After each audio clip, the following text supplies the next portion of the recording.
warahmatullahi wabarakatuh dan salam sejahtera untuk kita semua. Perkenalkan, nama saya Abdul Rais, peserta PPG dari Universitas Tadulako, program studi bimbingan dan konseling.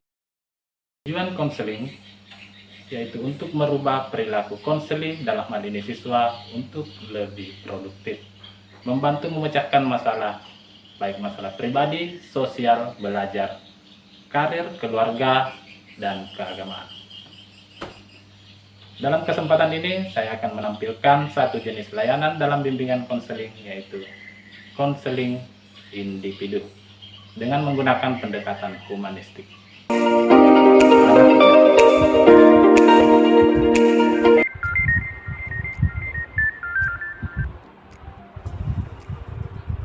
Ya, halo. Waalaikumsalam. Oh ya, Abel yang 12 IPA ya? Oh iya. Oh ya, kenapa Bel? Oh, besok itu kita belum turun. Soalnya belum ada belum ada perintah dari atas.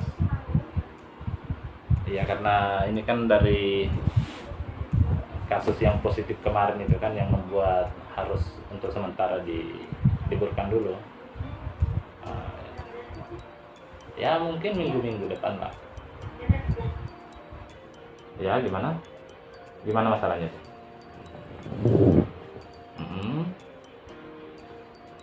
Iya.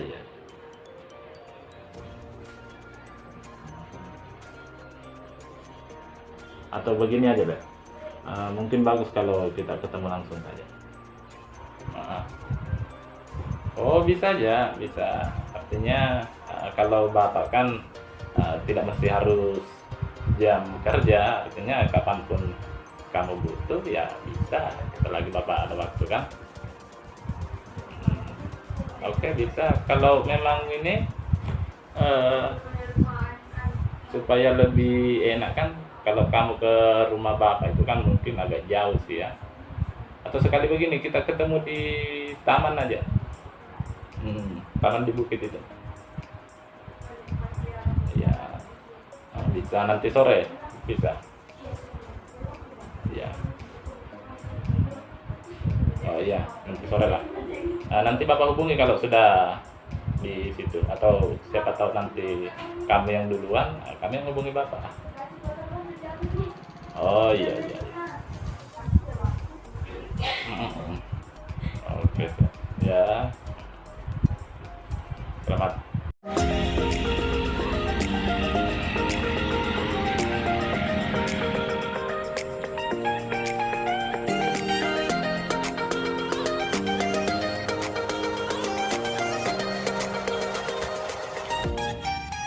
Ya, halo Bel. Oh, Bapak sudah di taman. Oke, Bapak tunggu ya. Oke, siap.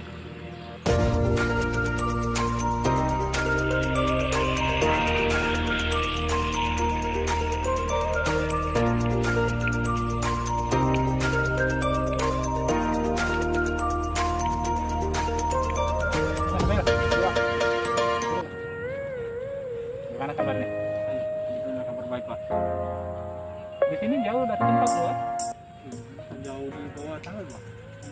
makanya pas tadi kamu hubungi Bapak itu saya pikir daripada jauh ke rumah kan ini sudah bisa ketemu di sana. Apalagi kan ini suasananya lebih nyaman lah kalau kita ngobrol-ngobrol. Nyaman, tempat-tempat begini langsung. Mana kita cari tempat yang anu coba,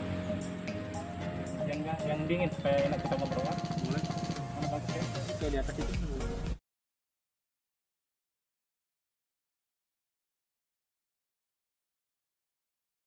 Oh ya, sudah.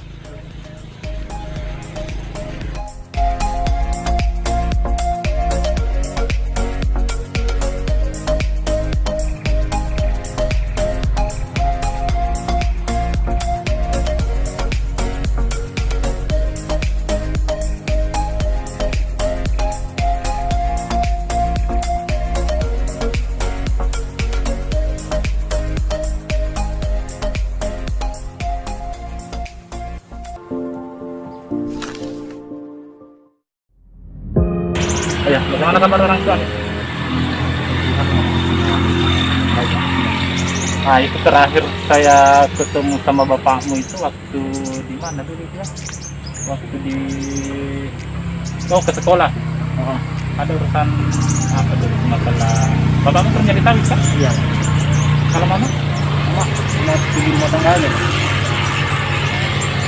Kalau ini siapa? Ada kakakmu yang di Jakarta itu kan?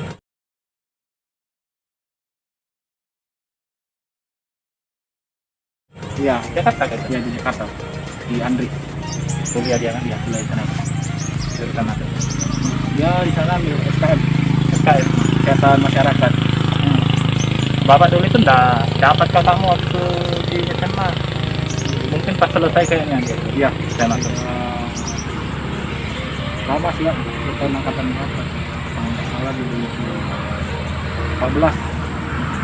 Nah, pernah juga dulu saya ketemu kakakmu di sekolah itu cerita-cerita. Saya perhatikan, oh ternyata kakaknya Abel. Iya pak. Itulah makanya saya pikir, tapi masih ingat kok saya sampai sekarang. Artinya kalau seandainya Bapak jalan ke Jakarta kemudian ketemu dia, oh, masih kenal saya itu. Mukanya kan udah jauh beda sama kalian aja. Kalau ini kan Tanjung Priok katanya ada anu ya, penangkaran buayanya. Di bawah situ juga penangkaran bola. Tapi nggak tahu sekarang itu masih ada Yang dekat bandara itu kan? dari ke bandara. Itu sih cuma dengar-dengar cerita, saya pun nggak pernah kesana gitu. Iya, itu yang ada. Cuman nggak tahu sekarang pak kayaknya sih nggak ada. Nah makanya kalau di sini di taman ini sering aja saya jalan-jalan ke sini. Makanya ada teman bilang itu enggak jauh dari penangkaran buaya bilangnya. Cuma saya enggak pernah perhatikan juga di situ. Tapi ya Tanjung Priok ini kayak enak aja loh itu pemandangannya. Ya masih pepohonan-pepohonan itu masih apa lah. Nah, Kelihatan masih nggak kayak kota-kota besar kan sudah mulai punah-punah. kalau kota yang besar itu kan apalagi kesannya di kota provinsi kan biasanya kan ya terlalu apa ya polusinya itu kan yang kalau ini masih enak pohon-pohon begini kan masih banyak padahal ini di kota provinsi nih. Iya, ini masih ibaratnya ini baru masih mau berkembang kok. Nah. Oh iya Beh, ini kan tadi kamu nelpon Bapak nih, artinya itu kan tadi sempat ada bahasamu sedikit saya dengar bahwa lagi mau konsultasi. Nah, cuma Bapak kan nggak bisa terlalu jauh membahas kalau cuma lewat HP kan, tahu sendiri kan kalau lewat HP kayak susah sekali Bapak itu untuk menangkap lebih dalam maksudnya itu. Jadi makanya Bapak minta kita ketemu di sini supaya Bapak bisa dengar yang lebih yang lengkapnya lagi kan. Nah, memang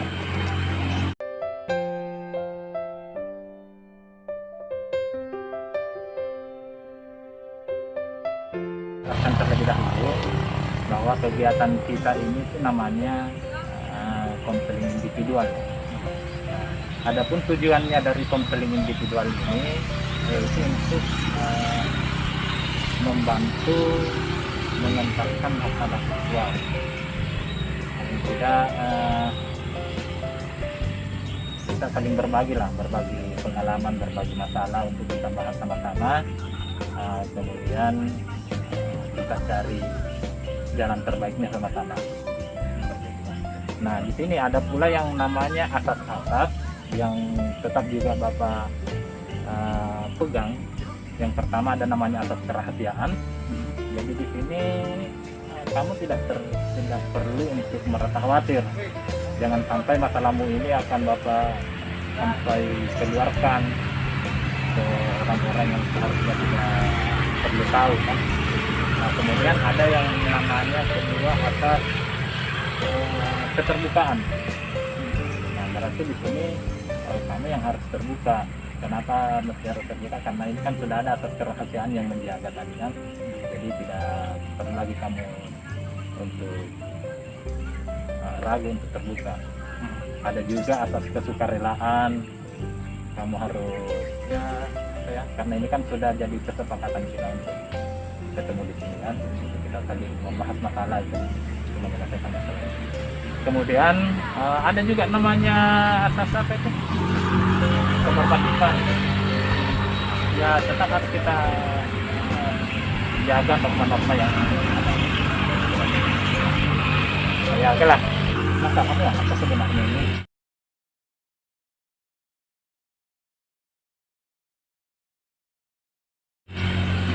Ini kan lagi mau dekat, sudah mau UAS Pak, ujian akhir semester kan Pak. Nah, saya tuh ada sempat dengar di situ, saya kepengennya tuh pengen kuliah Pak, selesai itu pengen kuliah.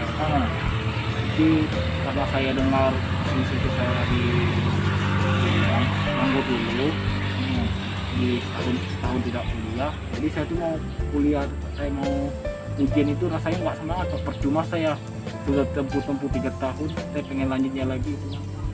Ini ya mata semangat saya, rasanya kayak cita-cita saya itu sudah terputus gitu Pak. Nah gini berarti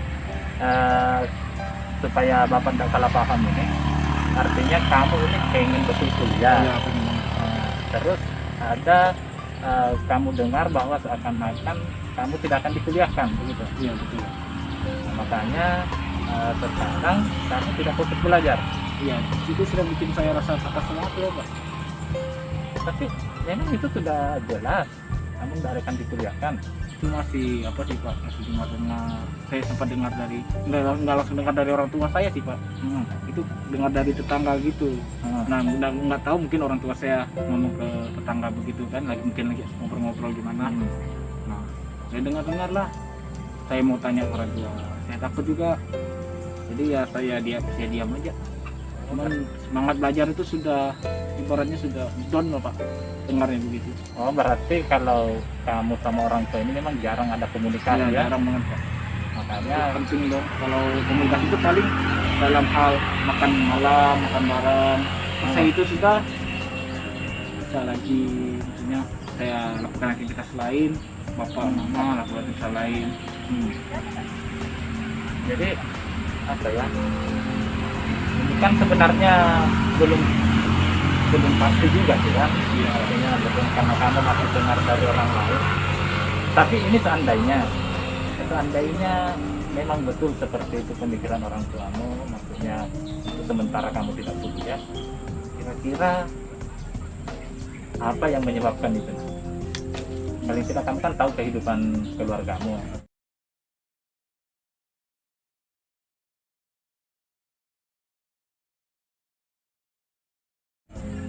Mungkin menyebabkan keuangan, mungkin apa keuangan.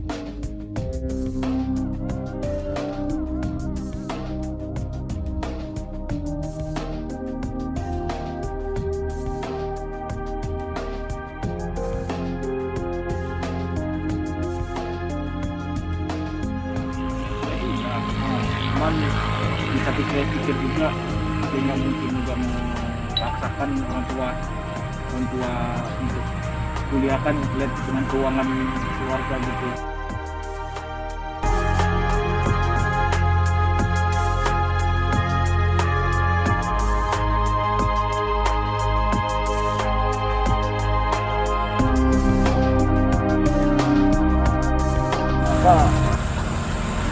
Kenapa saya pengen itu, kenapa saya langkah ke teman-teman, kenapa teman-teman saya dari SMA waktu berangkat ya rasa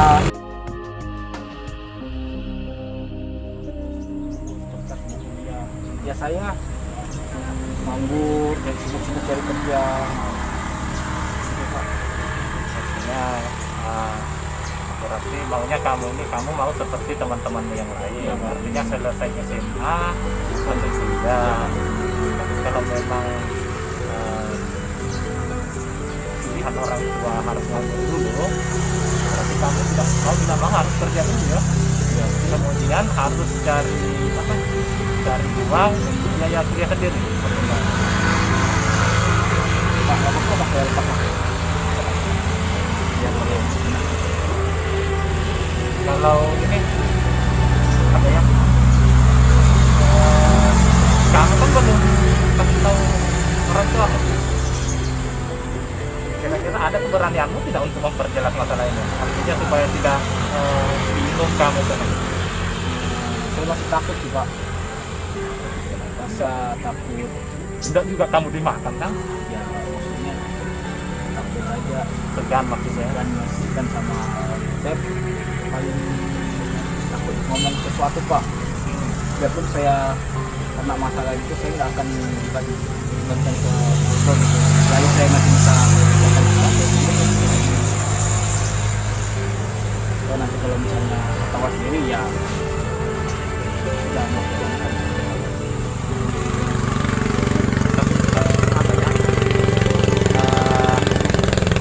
Tidak adakah pemikiranmu ada sedikit rasa percaya diri untuk bertanya ke orang tua, artinya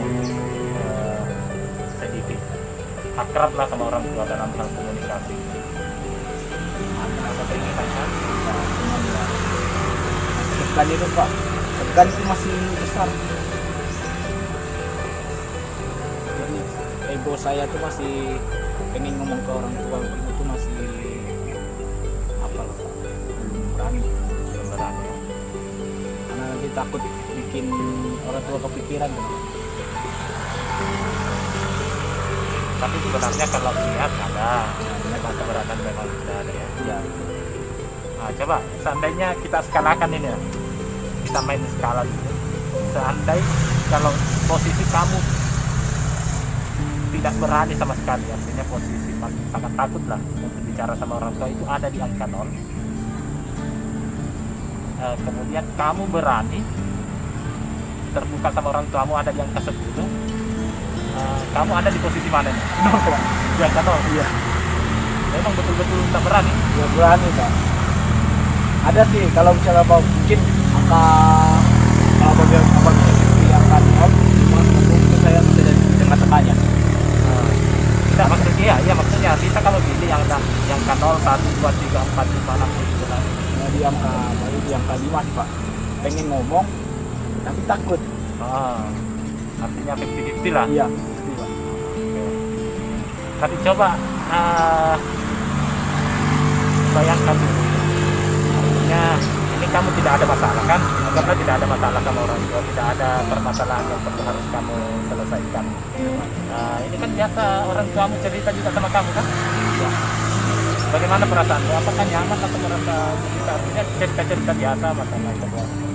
Cita-cita ya saya paling jarang sih ya, maksudnya ngobrol sedekat gitu, kecuali ada hal sangat penting yang harus.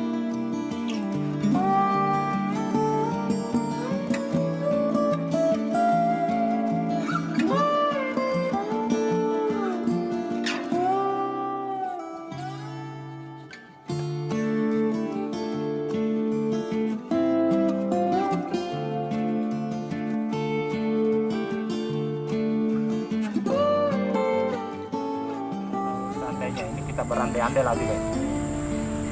Pas nanti pulang ke rumah, kemudian kamu tidur, nanti malam kan tidur pastinya. Tidur. Nah, ini sambil kamu bayangkan itu, pas bangun ada rasa keberanian yang muncul dalam hatimu, tidak artinya untuk bicara sama orang tua kamu kayak percaya diri, menganggap hal itu tidak ada masalah, ada rasa kedekatan sama orang tua, artinya adalah keberanianmu. Setelah itu kemudian kamu ungkapkan masalahmu sama orang tua, kemudian kamu mendapat jawaban, bagaimana perasaanmu? Misalnya kalau jawabannya bilang, contoh nih Pak, misalnya jawabannya orang tua, maaf nih, bapak sama mama nggak bisa kuliahkan kamu untuk tahun ini.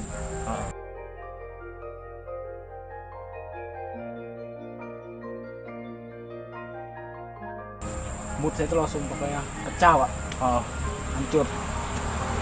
Saya bikin muka saya di depan orang tua saya, ya nggak mungkin saya kasih kelihatan muka di kan, nanti orang tua saya kepikiran itu.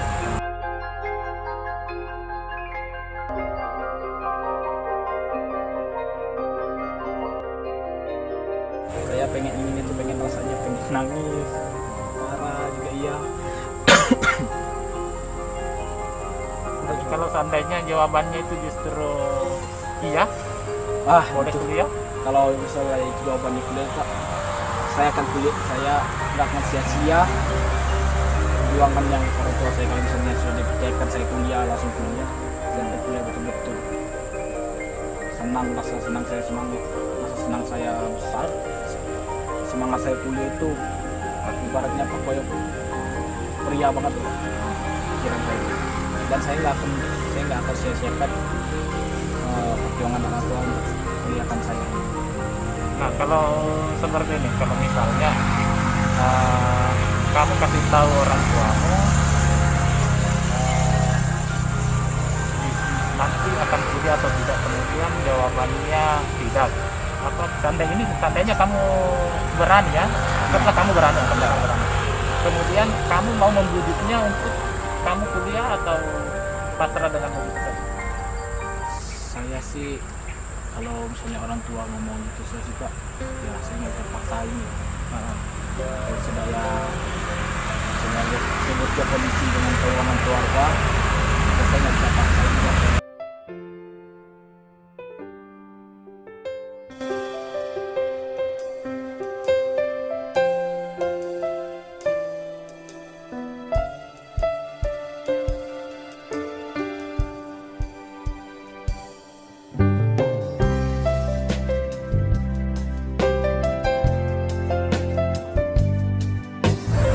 Kira betul nanti memaksakan kuliah dengan keadaan uang keuangan yang tidak stabil itu sih lebih baik ya saya ngalah dulu.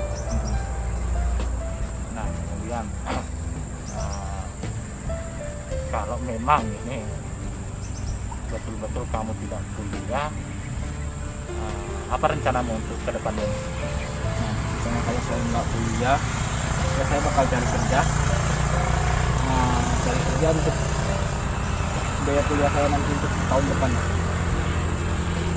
Jadi ya saya buktikan juga saya bisa kuliah nanti dengan biaya saya sendiri. Saya yang biayain sendiri, maksudnya begini, kuliah kerja sambil kuliah. Oh ya, Walaupun mungkin agak terganggu gitu, tapi ya saya usahakan lah bagi waktu. atau mungkin maksudmu untuk tahun pertama kerja dulu, Ya, kerja dulu, nanti tahun depannya baru saya kuliah sambil uang kerja.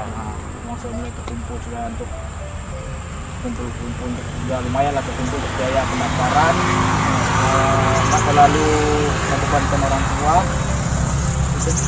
Nah, berarti kalau seperti itu tidak usah lagi sampai patah semangat belajar, artinya tetap saja semangat terus lah.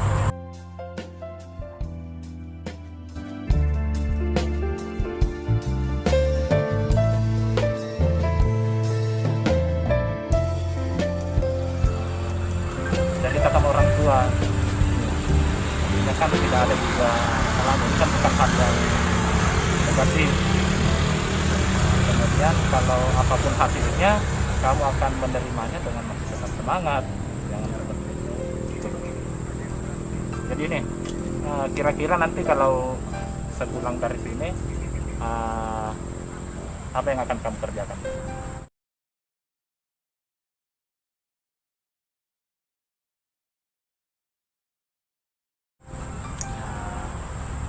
Terkait dengan masalah ini. Ya saya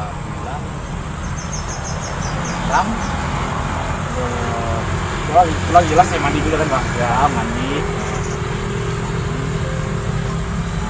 Kita bisa kembali fokus ada ujian belajar semoga aja nanti pas saya selesai UAS di keluarga saya bagus dan orang tua saya kuliah itu saya terfokus sampai kuliah. Tapi ini sudah ada rasa keinginan untuk menyampaikan sama orang tua. Rasanya keinginan itu kayaknya ada.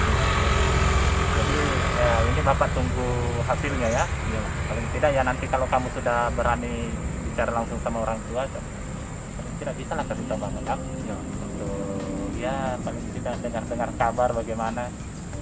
Nanti kan kalau udah habis dari situ mau konsultasi kembali, kita bisa atur jadwal lagi.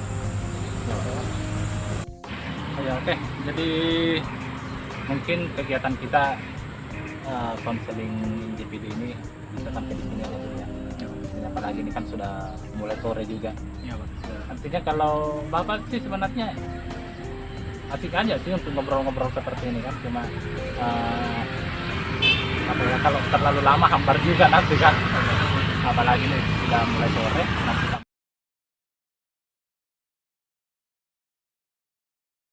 kamu ketemu sama orang tua. Jadi itu aja pesan saya, kalau memang nanti ada masalah, biarpun masalah-masalah yang lain, tidak usah sungkan untuk hubungi Bapak kan.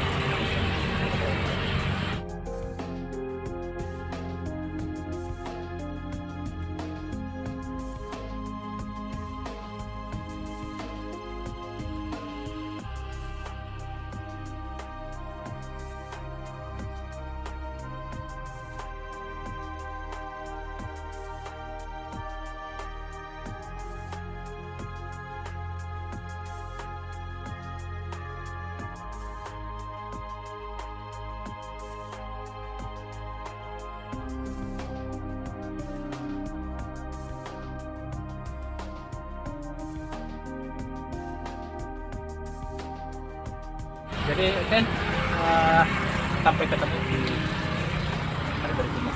Kalau mau pulang dulu silakan. Ya, pulang dulu ya, Pak. Oke. Ayo. Salam sama orang tua, Pak. Oke, Pak. Ya.